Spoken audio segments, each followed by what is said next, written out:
Set binalaan ng China at Russia. Huwag niyong subukan ang US military. Naku po, pag-usapan natin to mga kapatid, samahan ninyo ako. I'm just a young nigga chillin' on it. Opinion, criticism at kung ano-ano pa. Talagang nagbabaga mga kaganapan ngayon mga kapatid sa iba't ibang panig ng mundo at lalong-lalo na dito sa tatlong napakalaking bansang ito, Amerika, China at Russia. Dahil sabi ni Defense Secretary Pete Hegseth o Secretary of War Pete Hegseth, no, wag niyong subukan. Sabing gano'n, no, don't test US military might. Sabi rito, Hegseth to China and Russia, don't test US military might. Binasa lamang natin yan, no, sa title nitong balitang panonoorin natin. Again mga kapatid, hindi ako ang magbabalita sa inyo. Sineshare ko lang sa inyo, binabahagi ko lang sa inyo yung balitang makikita na natin internet. Tapos, binibigyan natin ng reaksyon, binibigyan natin ng komentaryo. Okay? So samahan ninyo ako mga kapatid, pwede rin kayong magbigay ng comment ninyo sa comment section sa ibaba. Pero bago natin to simulan, kung trip mo yung mga ganitong klaseng reaction video sa mga nangyayari ngayon sa ating daigdig, huwag mo kalimutan mag-subscribe. Click mo na rin ang notification bell para ma-notify ka whenever na may mga bago tayong reaction video tulad nito. At kung ikaw naman ay nanonood sa ating FB page, syempre huwag mo rin kalimutan mag-follow and like. Maraming salamat sa ating mga bagong followers dyan at laging nakaantabay at laging nagkokomento sa ibaba. Maraming salamat sa inyo. Alright, so wag na natin patagalin pa. Panoorin na natin to mga tol.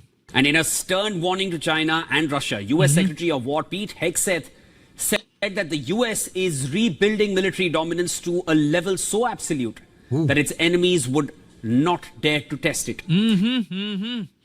So ngayon ay mas lalo pa daw nilang pinapalakas ang puwersa ng Amerika to the point o to the level mga kapatid na hindi mangangahas ang kanilang mga kalaban na subukan ang kanilang puwersa. Sabi rito mga kapatid, mula rito sa description ng balitang ating pinanonood, basahin lang natin ng bahagya.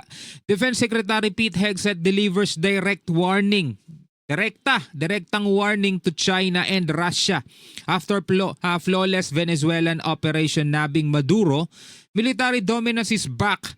Don't test us. Sabing gano'n, wag nyo kaming subukan. Trump era power projection on global display. Actually mga kapatid, kung titignan mo kasi talaga, kung iisipin mo lang Maduro ay hindi basta-basta barangay captain lang, no? Hindi siya basta-basta ordinaryong citizen lang. Isa siyang mataas na tao. Actually, siya yung pinakamataas dito sa bansang Venezuela. Pero overnight, mga tol, overnight, no, nagawa ng US ang kanilang misyon. Walang nagawa yung mga air defense system ng Venezuela. Hindi nila na-detect yung paparating na banta o paparating na panganib. No? At dumating ang Amerika doon sa kalagitnaan ng gabi at naisagawa nila yung kanilang operation ng tawag dito flawless. 'Di ba? Nahuli nila si Maduro mga tol, nakapasok sila at nakalabas sa loob ng Venezuela nang walang galos. Piruin mo 'yun Ibig sabihin, ganun katindi yung puwersa nila, ganun ka-advance. At maging yung mga ipinagmamalaki ng China na kanilang mga tawag dito, kagamitan galing sa kanila na ginagamit ng Venezuela tulad ng mga air defense system, walang nagawa. Diba? Tuloy natin. Hegseth delivered these kind of remarks at Newport News shipyard as part of a nationwide defense tour. Speaking on the US recent military operation in Venezuela, Hegseth said it served as evidence of renewed American military readiness and the limits of non-American defense technology.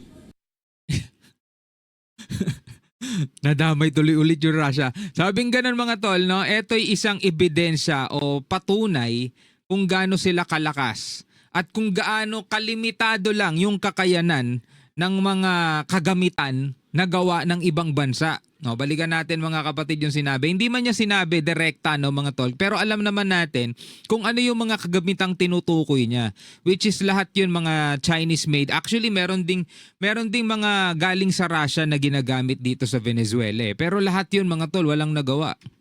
Newport News shipyard as part of a nationwide defense tour. Speaking on the US recent military operation in Venezuela, Hegseth said it served as evidence It served as evidence of renewed American military readiness and the limits of non-American defense technology. And the limits of the non-American technology. Diba? Kanino bang teknolohiya yon? Kanino bang teknolohiya yung JY-27 na isang parang napakalaking mukha nga siyang billboard ng kabitan ng billboard. Alam niyo yung kabitan ng billboard? No, pakita ko lang sa inyo saglit yung picture kaya ako sinabing mukhang kabitan ng billboard. Ito yung itsura nun mga tol, JY-27. Ito yung pinaniniwala ang sinasabing ito'y gawa ng China. O di ba mukha siyang kabitan ng billboard sa EDSA? My goodness. Ano, sabi rito, sabi ay Chinese-made type JY-27. So Chinese nga mga kapatid, no? Gagawang China, mga tol. Etong JY-27 na to na mukhang kabitan ng billboard sa kabitan ng billboard sa EDSA. No, balik tayo. And third, we're reestablishing deterrence that's so absolute and so unquestioned that our enemies will not dare to test us. You see, under the previous administration, whether it was the debacle of the withdrawal in Afghanistan that cost American lives and smeared our reputation, whether it was the war unleashed in Israel after October 7th by Hamas or the war in Ukraine that never would have started under President Trump, the world started wondering whether America really was strong and whether America really could lead. Well, that's over now. Hegseth Wonder yung iba, nagtatanong-tanong sila, kaya ba talaga ng Amerika? So ngayon, ipinakita na ulit ng Amerika yung kakayanan nila. also issued a sharp critique regarding the effectiveness of Russian air defense systems in Venezuela. The U.S. Secretary of War said that Russian systems failed. O yun pa, Russian system pa pala. Ando doon din yung Russian system, mga tol. Failed, sabing ganun. Hegseth also issued a sharp critique regarding the effectiveness of Russian air defense systems in Venezuela. The U.S. Secretary of War said that Russian systems failed to activate when U.S. Special Forces operated in Caracas. Biruin mo, hindi lang pala Chinese made. Meron din palang Russian made din dito. And then we saw 3 nights ago in downtown Caracas in Venezuela as nearly 200 of our greatest Americans went downtown in Caracas. Seems those Russian air defenses didn't quite work so well, did they? Downtown Caracas and grabbed an indicted individual wanted by American justice in support of law enforcement without a single American killed. Both China and Russia have been long-standing allies of the now deposed President Nicolas Maduro.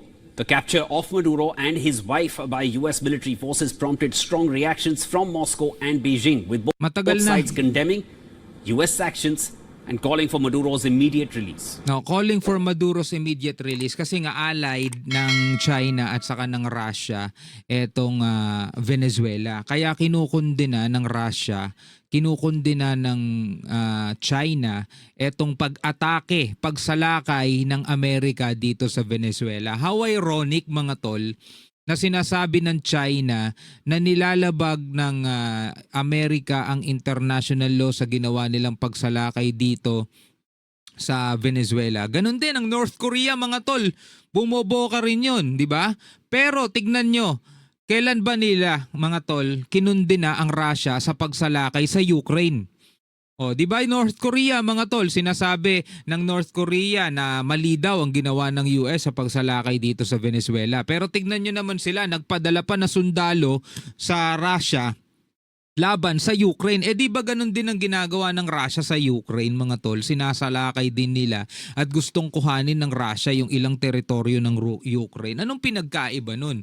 Bakit dito mali tapos dito suporta sila, di ba? Kita nyo yung hypocrisy? Hipokritong mga leader mga tol. Wala talagang kapayapaan yung ating daigdig kung ganito mga namumuno, di ba? Anyway, mga kapatid, bilang mga Pilipino, ano ang inyong masasabi at ano ang inyong masasabi tungkol sa nangyayari dito sa ating daigdig? Pwede ka magbigay ng komento sa ibaba. Comment. Hanggang sa muli, ako nga pala si Shobaldi. Comment guys, comment sa mga reaksyon nyo guys. Komentaryo.